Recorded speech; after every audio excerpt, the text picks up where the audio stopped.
Au peuple de Dieu, bonjour à tous les bien-aimés qui nous écoutent à travers le monde, bonjour à tous les chrétiens, bonjour à toutes les chrétiennes, bonjour à tous les serviteurs de Dieu, bonjour à tous les servants du Seigneur, bonjour au peuple des rachetés qui se prépare au retour de notre Seigneur et Sauveur Jésus-Christ. Bien-aimés frères et sœurs en Christ, j'aimerais ici partager avec le peuple de Dieu, avec le corps de Christ, avec tous les hommes, un message que Dieu m'a donné le 25 juin 2020. Un message très important pour tous ceux qui veulent hériter la vie éternelle. Si tu veux savoir comment faire pour hériter la vie éternelle, il faut que tu écoutes très attentivement ce message. Si tu veux savoir comment faire pour hériter le royaume des cieux, il faut que tu écoutes très attentivement ce message. Pourquoi? Parce que ce message parle de trois principales choses. Trois principales choses qu'il faut savoir pour hériter la vie éternelle. Et le Seigneur m'a donné ce message-là le 25 juin 2020 et ça parle de trois principales choses que tout chrétien doit savoir. Trois principales choses que tout serviteur de Dieu doit savoir. Trois principales choses que tous les hommes doivent savoir pour pouvoir hériter la vie éternelle. Bien-aimés frères et sœurs en Jésus-Christ, si aujourd'hui nous voulons que l'évangile puisse sauver, il faut que l'évangile retrouve ou alors l'évangile réintègre ces trois principales choses. La raison pour laquelle beaucoup de chrétiens vont en enfer, la raison pour laquelle beaucoup de serviteurs de Dieu vont en enfer, la raison pour laquelle l'église aujourd'hui est perdue et égarée, c'est parce que l'église a perdu ces trois principales notions. Et lorsque l'église va réintégrer ces trois principales notions, lorsque l'église va réintégrer dans l'évangile ces trois principales choses, alors l'évangile pourra à nouveau sauver les hommes, alors l'évangile pourra à nouveau sauver les serviteurs de Dieu, alors l'évangile pourra à nouveau sauver les chrétiens. Si l'évangile ne sauve plus aujourd'hui, c'est parce qu'il y a trois principales choses, trois piliers fondamentaux de l'évangile qui ont été enlevés de l'évangile. Bien-aimés frères et sœurs en Jésus-Christ, écoutez-moi très attentivement. Je ne sais pas qui tu es, je ne sais pas où tu es, je ne sais pas ce que tu fais, je ne sais pas ce qu'on t'a appris, je ne sais pas ce qu'on t'a enseigné, je ne sais pas quelle instruction est-ce que tu as reçue, mais moi je suis dépositaire d'un message du Seigneur qui m'a accordé la grâce de recevoir le 25 juin 2020. Il m'a parlé de trois principales choses. Et lorsque l'église va comprendre, ou alors lorsque l'église va réintégrer ces trois principales choses dans l'évangile, alors l'évangile pourra à nouveau sauver les hommes. Alors l'évangile pourra à nouveau sauver les chrétiens. Alors l'évangile pourra à nouveau sauver les serviteurs de Dieu. Il y a trois principales choses que nous devons savoir. Peut-être que tu es musulman, peut-être que tu es bouddhiste, peut-être que tu es animiste, peut-être que tu es un philosophe et peut-être tu te poses une question, celle de savoir comment faire pour hériter la vie éternelle. Il y a trois principales choses que tu dois savoir et je suis ici dépositaire de ce message-là et ce message est adressé à tous les hommes et aussi aux chrétiens et aux églises, afin qu'ils connaissent les trois principales choses sur lesquelles ils doivent travailler pour que les hommes soient sauvés, pour que les âmes soient gagnées, pour que l'évangile puisse à nouveau sauver. Pourquoi? Parce que les apôtres prêchaient ces trois principales choses. Pourquoi? Parce que Jésus prêchait également ces trois principales choses. Pourquoi? Parce que les premiers chrétiens prêchaient ces trois principales choses. Et c'est pourquoi l'évangile sauvait. Et si aujourd'hui on prêche ces trois principales choses, alors l'évangile va à nouveau sauver. Et le 25 juin 2020, j'ai donc entendu la voix du Seigneur qui m'a parlé de beaucoup de choses. Il m'a parlé maintenant de trois principales choses en ce qui concerne la vie éternelle. La première des choses, ou alors le premier pilier en ce qui concerne la vie éternelle, il faut d'abord revenir sur la promesse que Dieu a eu à faire aux hommes. La promesse que le Tout-Puissant a eu à faire aux hommes. La promesse que le Créateur a eu à faire aux hommes. Et cette promesse, c'est quoi? C'est la vie éternelle. Et Et voici exactement ce que la voix du Seigneur était en train de me dire. Le Seigneur m'a rappelé ici la promesse qu'il a faite à tous les hommes. La promesse que le Créateur a faite à tous les hommes. Pourquoi? Parce que le Créateur a destiné à tous les hommes un lieu de repos. Lorsque tu vas finir ta course sur cette terre, lorsque tu vas finir ta course sur la terre, il y a un lieu de repos. Et ce lieu de repos, c'est la Jérusalem céleste. Ce lieu de repos, c'est le ciel. Et le Seigneur m'a donc donné une définition du ciel. Il m'a dit ceci exactement. Je vais prendre mot pour mot ce qu'il a eu à me dire. En ce qui concerne la promesse de Dieu à tous les hommes, le ciel est une ville achevée. Il m'a dit que le ciel est quoi? Le ciel est une ville. C'est la Jérusalem céleste. Le ciel, c'est une ville et cette ville s'appelle la Jérusalem céleste. Cette ville n'est pas de ce monde. Cette ville est dans les lieux élevés et cette ville a été préparée pour tous ceux qui vont marcher dans les voies de Dieu sur la terre. Le ciel est une ville achevée. Voilà ce que le Seigneur m'a dit. Deuxième chose, les maisons au ciel sont des maisons achevées. Donc, Dieu a construit pour tous les hommes un ciel. Il a construit pour tous les hommes des maisons. Vous allez également voir ça dans Jean 14 à partir du verset 2 où le Seigneur Jésus a dit qu'il y a plusieurs demeures dans la maison de mon Père. Si cela n'était pas, je vous l'aurais dit. Vous allez voir ça dans Jean 14 à partir du verset 2. Vous allez également voir dans 1 Jean 2 à partir du verset 25. L'apôtre Jean est en train de dire ceci. La promesse que Dieu nous a faite, c'est la vie éternelle. Donc, c'est la première des choses que tous les hommes doivent savoir. La promesse de Dieu aux hommes, c'est la vie éternelle. Maintenant, le reste des choses est secondaire. Ça veut dire quoi? Ça veut dire que la richesse matérielle, ça veut dire quoi? Ça veut dire que la réussite sociale, ça veut dire quoi? Ça veut dire que les autres choses qu'on peut avoir dans ce monde, que ce soit la maison, que ce soit par exemple un foyer, que ce soit par exemple une famille, que ce soit par exemple un métier, toutes ces choses-là sont des choses secondaires. Pourquoi? Parce que la promesse que Dieu nous a faite d'abord, c'est la vie éternelle. Donc, il ne faut pas que l'Église centre la promesse de Dieu sur les choses matérielles.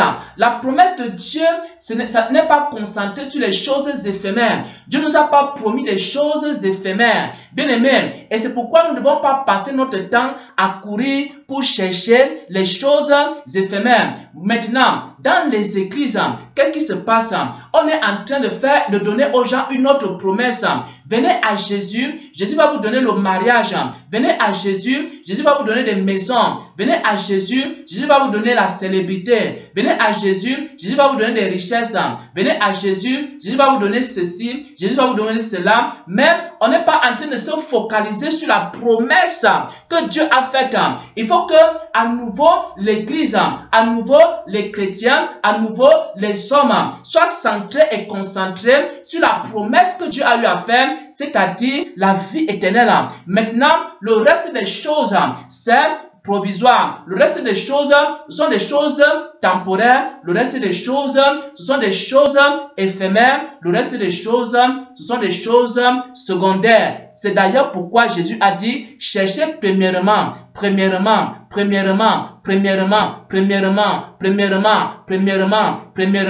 le royaume des cieux et sa justice, et le reste des choses vous sera donné. Donc, la promesse qu'il nous a faite, c'est la vie éternelle. Et c'est ce que le Seigneur m'a dit ici. Il m'a dit que le ciel a été achevé. Le ciel est une ville achevée. Les maisons au ciel sont des maisons achevées. Ça, c'est la première des choses que l'Église doit retrouver. Il faut que l'Église retrouve la promesse du Père. Il faut qu'aujourd'hui, on recommence à focaliser le cœur, l'attention des chrétiens sur le ciel, sur le royaume des cieux, sur la promesse du Père, c'est-à-dire la vie éternelle. Et qu'on ne focalise pas l'attention des chrétiens sur les choses temporaires, sur des choses périssables, sur des choses vaines. Si on a ces choses, ces richesses matérielles, ce n'est pas mauvais, mais il faut d'abord que l'Église soit centrée, le message de l'Évangile soit centré sur la promesse du Père, c'est-à-dire la vie éternelle. Et 1 Jean 2, à partir du verset 25, nous dit, la promesse qu'il nous a faite, c'est la vie éternelle. Ça, c'est la première chose. La deuxième chose que le Seigneur a eu à me dire, il m'a parlé ici de la condition maintenant pour hériter la vie éternelle. Il m'a parlé de la condition pour hériter la vie éternelle. Pourquoi? Parce que Dieu a offert la vie éternelle à tous les hommes. Mais il y a quand même une condition pour hériter la vie éternelle. Et pour hériter la vie éternelle, cette condition-là, c'est faire quoi? C'est de faire la volonté de Dieu. Je vais vous dire maintenant la deuxième chose qu'il a eu à me dire. Je vais lire ça également. La deuxième chose qu'il a eu à me dire. La deuxième chose qu'il a eu à me dire ici, c'est quoi? C'est que si nous voulons hériter, si les chrétiens ou alors si tous les hommes veulent hériter le royaume des cieux, il faut quoi? Il faut qu'ils achèvent leur course. Il faut qu'ils terminent leur mission. Il m'a dit d'abord, première chose, le ciel est une ville achevée. Il m'a dit que les maisons du ciel sont des maisons achevées. Et ces maisons sont pour tous les hommes. Tu veux aller habiter là-bas, tu veux avoir la vie éternelle, c'est pour tout le monde. Mais il y a une condition qu'il a posée. Il a dit maintenant que nous devons achever notre course. C'est-à-dire que chaque homme qui est venu sur cette terre a une mission. Dieu a donné une mission à chaque homme qu'il a envoyé sur la terre. Et tu dois maintenant terminer ta mission. Tu dois maintenant achever ta course pour aller maintenant rejoindre les demeures éternelles. Maintenant, il faut donc maintenant que le message de l'évangile soit aussi focalisé sur la deuxième chose, c'est terminer sa course. C'est accomplir la volonté de Dieu. Et lorsqu'on a fini d'accomplir la volonté de Dieu, maintenant, on peut aller se reposer dans les demeures éternelles. Nous allons également voir cela dans les évangiles. Pourquoi? Parce que le Seigneur a dit, ceux qui me disent Seigneur, Seigneur, n'entreront pas tous dans le royaume des cieux, mais celui-là seul qui fait la volonté de mon Père. Donc, la condition maintenant pour aller vivre dans les demeures éternelles, il faut faire la volonté de Dieu. Il faut marcher dans les principes de Dieu. Il faut terminer sa course. Il faut faire tout ce que Dieu veut que tu fasses sur la terre. Et quand tu finis de faire ces choses-là, tu peux maintenant rester dans les demeures éternelles. Maintenant, tu peux rester avec le Seigneur dans le royaume des cieux qui a été préparé pour tous les hommes. Et c'est dans cet état d'esprit que les premiers chrétiens vivaient. Je vais lire ici quelques passages également de l'attitude de l'apôtre Paul. Il est en train de dire ici, et lorsque Jean achevait sa course, donc ça veut dire que Jean-Baptiste également, il avait quoi? Il avait une mission à accomplir et Jean-Baptiste a achevé sa mission. Et Actes des Apôtres nous dit ici, Actes des Apôtres 13 nous dit que lorsque Jean achevait sa course, il disait, je ne suis pas celui que vous pensez, mais après moi vient celui que je ne peux pas délier la courroie de ses souliers. Ça veut dire quoi? Dans Acte 20 également, à partir du verset 24, l'apôtre Paul est en train de parler ici, mais je ne fais aucun cas de ma vie comme si elle m'était précieuse, pourvu que j'accomplisse ma course avec joie. Ça veut dire quoi? Il y a une course, il y a une mission que tout homme a reçue. Et chaque homme doit découvrir sa mission et accomplir cette mission. Et c'est la condition maintenant pour entrer au ciel. C'est également ce qu'on appelle faire la volonté de Dieu. Faire la volonté de Dieu, c'est faire quoi? C'est découvrir la mission pour laquelle tu es venu sur la terre et travailler chaque jour pour achever cette mission. Et quand tu travailles chaque jour pour achever cette mission, qu'est-ce que tu fais maintenant? Après, tu pars te reposer dans les lieux élevés. Donc, la condition maintenant pour hériter la vie éternelle, c'est que tu achèves ta course, c'est que tu fasses la volonté de Dieu, c'est que tu achèves ta mission sur la terre. Ça, c'est la deuxième chose que le Seigneur m'a dit et que l'Église doit réintégrer. L'Église doit réapprendre aux chrétiens, l'Église doit réapprendre aux chrétiennes à faire la volonté de Dieu, à accomplir la volonté de Dieu pour pouvoir maintenant avoir accès aux demeures éternelles. La raison pour laquelle beaucoup de gens vont en enfer, la raison pour laquelle beaucoup de chrétiens sont perdus, la raison pour laquelle beaucoup de chrétiens sont égarés, c'est que premièrement, on a enlevé la promesse du Père et on a commencé à promettre aux gens beaucoup d'autres choses. Les mariages, les voyages, les voitures, les choses temporaires, les choses éphémères. C'est ça qui a remplacé la promesse du Père dans le cœur des chrétiens. Ça, c'est la première chose. Les chrétiens courent maintenant pour avoir les choses matérielles, pour avoir les choses périssables, alors que lorsque l'évangile a été conçu pour que les gens cherchent non pas les choses éphémères, non pas les choses matérielles, mais pour que les gens commencent à chercher les choses éternelles. Mais on a détourné le cœur des chrétiens des choses éternelles et on a placé le cœur des chrétiens vers les choses éphémères. Et la deuxième chose, c'est quoi? C'est que on a oublié de dire aux chrétiens qu'ils ont une mission à accomplir sur la terre et lorsqu'ils ont achevé leur mission, ils doivent maintenant aller se reposer, qu'il y a quand même une condition pour entrer au ciel.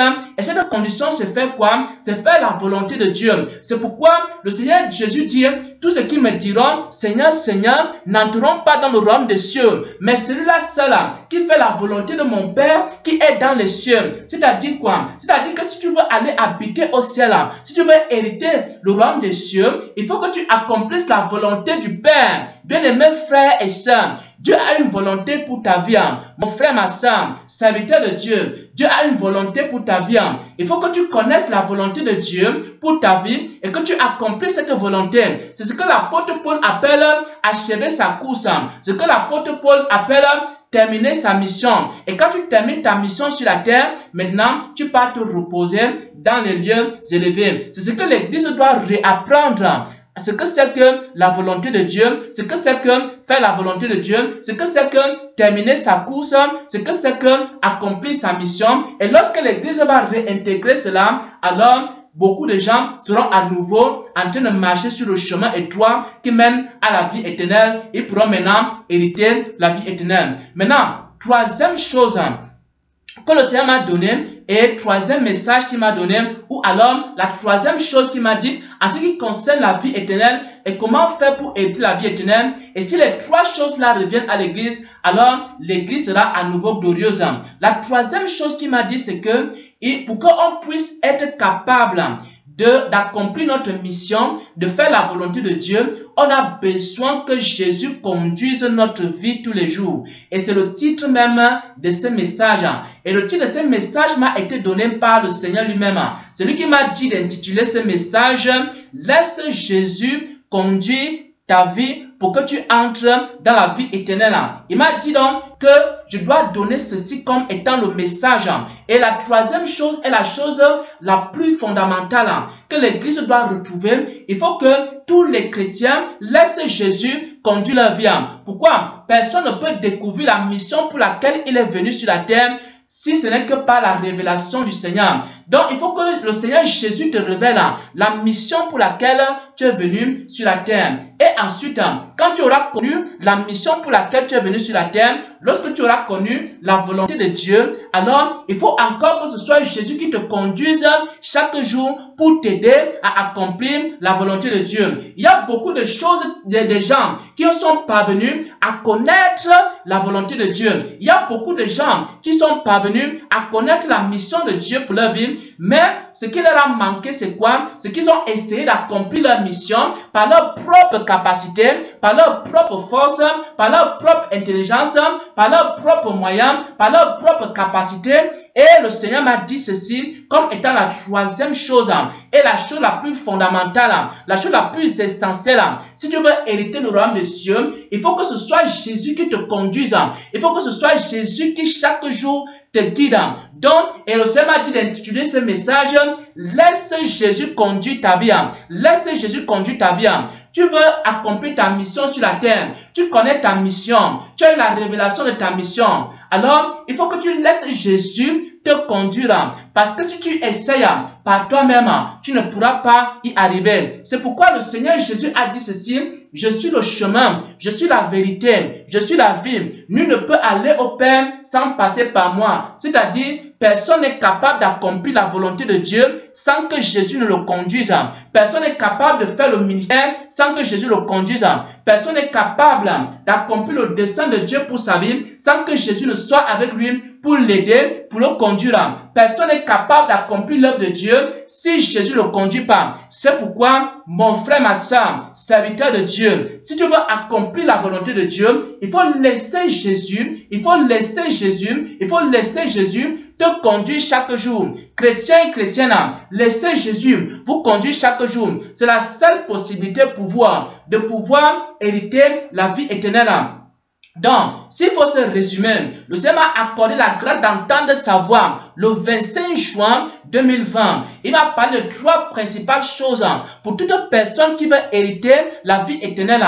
La première des choses dont il m'a parlé de la promesse que le Père a faite à tous les hommes. Dieu a fait une promesse à tous les hommes. Cette promesse, c'est la vie éternelle. Cette promesse, ce ne sont pas les voitures. Dieu ne nous a pas promis des voitures. Bien que Dieu peut nous donner des voitures, mais c'est secondaire. Ce que Dieu nous a promis est plus grand que la voiture. Ce que Dieu nous a promis est plus grand que les diplômes. Ce que Dieu nous a promis est plus grand que le mariage. Ce que Dieu nous a promis est plus grand que les maisons. Ce que Dieu nous a promis est plus grand que les voyages.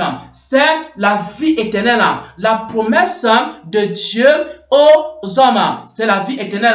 C'est d'abord ce que l'Église doit réintégrer. C'est d'abord ce que les hommes doivent réintégrer. C'est qu'il y a une promesse.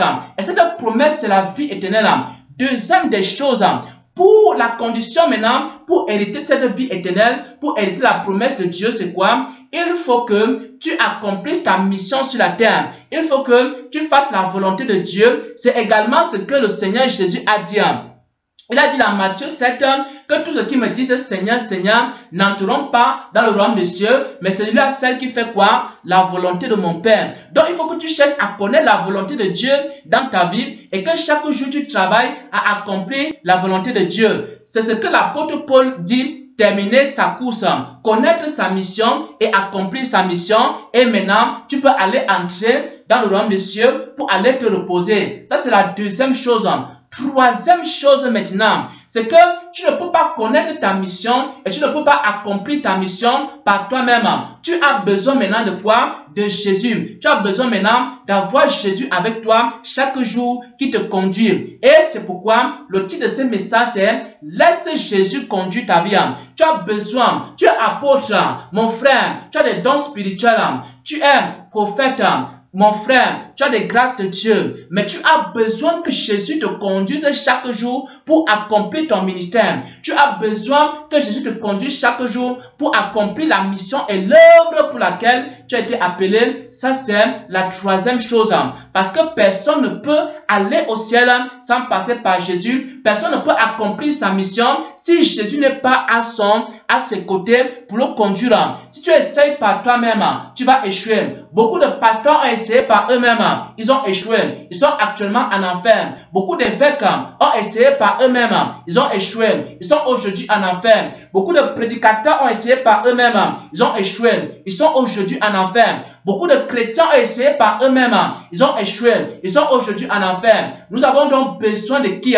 Nous avons besoin de qui, frère et sœur? Nous avons besoin de Jésus. Mon frère, tu as besoin de Jésus. Ne dis pas que non, je vais y arriver tout seul. Tu as besoin de Jésus. Laisse Jésus te conduire. Laisse Jésus te guider. Laisse Jésus t'éclairer. Laisse Jésus te montrer le chemin. Pourquoi? Parce que Jésus est le chemin. Parce que Jésus est le chemin. Le seul chemin. Parce que Jésus est la vérité. La seule vérité. Parce que Jésus est la vie. La seule vie. Parce que Jésus est le seul moyen par lequel tu peux accomplir ta mission. Parce que Jésus est la seule alternative. Ou alors, il est le seul moyen par lequel tu peux accomplir la volonté de Dieu au nom de notre Seigneur et Sauveur Jésus-Christ. J'ai ainsi partagé sa parole, j'ai ainsi partagé son message. Amen.